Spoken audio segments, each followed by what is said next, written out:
Since the year 2006, France commemorates the National Day of the Abolition of Slavery on May 10th. According to the French Education Ministry, France is not only the only country to declare a national day dedicated to remembering the horrors of slavery, but it's also the first and only country to have declared slavery a crime against humanity. The way that this history, along with that of France's role as a colonial empire, though, are taught and even discussed in public spaces, suggests that the themes do remain somewhat of a taboo. For more, historian and political scientist Françoise Vergès joins us for Perspective. Thank you so much for coming on the show today.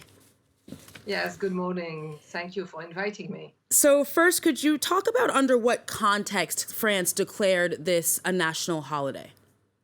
Well, this was a Taubira law voted in 2001, which declared slave trade and slavery crimes against humanity and asked that there will be a national day of remembrance. And that day, May 10, was chosen in 2006. And from then on, we have, that day. So Emmanuel Macron will preside over this ceremony today, like he has in the past. Do you expect anything to come out of it? How do you think, in an ideal world, French presidents or officials should commemorate this holiday? Well, I'm not expecting that much. The commemoration has become practically emptied of its meaning. It's kind of a symbolic thing, saying that slavery was bad, which is at least, the least we can say. But in terms of reparation, nothing has been done. Nothing, nothing for the descendant of slave. I mean, in all the overseas territory, Martinique, Réunion, Guadeloupe, and Guyana, where you have descendant of slave, which were slave colony, no reparation has been done whatsoever. There is even the term reparation is practically forbidden in France to discuss. So I'm not expecting that much besides, symbolic declaration in the sense of, of course, speech act. So despite this national holiday, then, Françoise Vergès, it seems that the extent of France's colonial and slave trading history, the codified racism, even French racial theorists like Arthur de Gobineau are much less talked about in schools or in public spaces. How are these historical periods framed and taught in France? Not that much, as I say, there was a moralistic approach, that was, some mistakes were made, some abuse were made, but the way in which it structures even our current society, the present, and especially anti-Black racism is not addressed really deeply. The fact that even the Élysée, the palace of the Élysée, where the president resides, was built with money from the slave trade. It was one of the most important slave owners of the time that, got capital to build that palace. And this is not even, said. You look at the website of the palace, you will not know that. So in fact, France is covered with symbols and monuments of slavery. Not really, not today, but palace, bank, insurance, all the wealth accumulated by slave trade and slavery is today in France. Even, some of the wine, the best wine in Bordeaux, in the Bordeaux region, were created with the money from Saint-Domingue, because you had a lot of people from Aquitaine, from that region, who were slave owners in Saint-Domingue. So what I'm meaning is like the concrete questions are not addressed in the school books. There is no real education about what slavery meant. It lasted centuries. Slave trade and slavery lasted centuries. It's not just a small chapter in French history.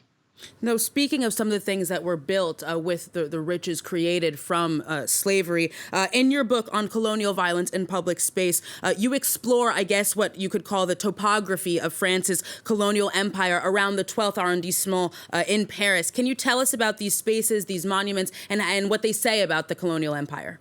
Yes, it's very important. I pick up effectively that place in the 18th arrondissement because you have the museum of the colony, the Colonial Museum, which is now the Museum of National History of Immigration. You have a statue of France as Athena, as the goddess Athena, looking over the world. And you have a monument to an explorator, colonial explorator, who left behind him a lot of, forced labor, death, looting.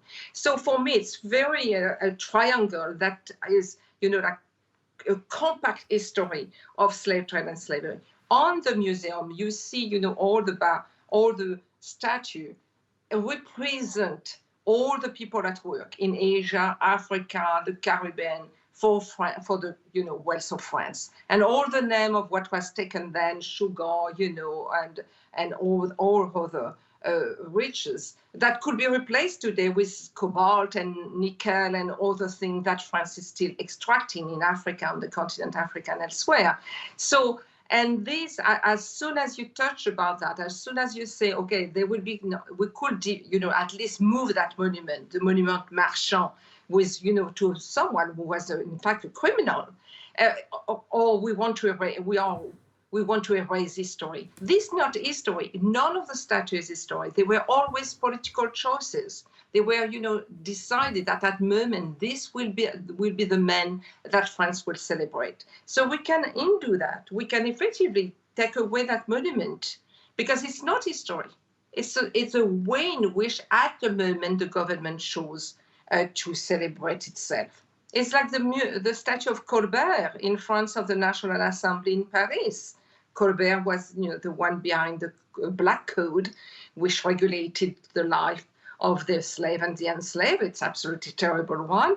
I mean, why do we have that statue in front of the National Assembly, where it's supposedly a democratic and republican space? So yes, France is covered with monument and statue which celebrate racism and white supremacy. So perhaps as a last question, Françoise Vergès, how do you think the legacy of structural racism, of France's colonial history, is manifested in France and in its overseas territories today? Well, in France, police violence, targeting young Black men and young Arab men, killing them in total impunity. Practically no crime has been really punished. Discrimination in job, housing, in school, which had been even, that governmental agency have demonstrated. In the overseas department, the rate of unemployment is the same for decades, huge, like 60% among the young people. The rate of illiteracy are extremely high, 21% in Réunion Island. The poverty is below even the poverty level that is, seen as acceptable. There is a total dependency on France, absolutely dependency. Everything comes from France, so the life is very expensive. There is no access to land. Capital remain in the hand of the descendant of a slave owner. It's white men or women, some women coming from France are still in all the post of decision. They really rule the place, and the decisions are taken without really consulting the people of this territory that are very important for France. I want to remind, because it makes France the second maritime power in the world after the United States. So it's extremely important for France to keep this territory. But then to absolutely abandon the people. In the Antilles, you have this pesticide chlordecone, which is extremely polluting and bringing, a lot of prostate cancer, one of the highest rate in all over the world. Okay. Françoise Vergès, I'm so sorry to cut you off. No, it's so great to have all of this detailed information from you as a historian and an activist, but unfortunately that's all we have time for. So thank you so very much for coming on the show today.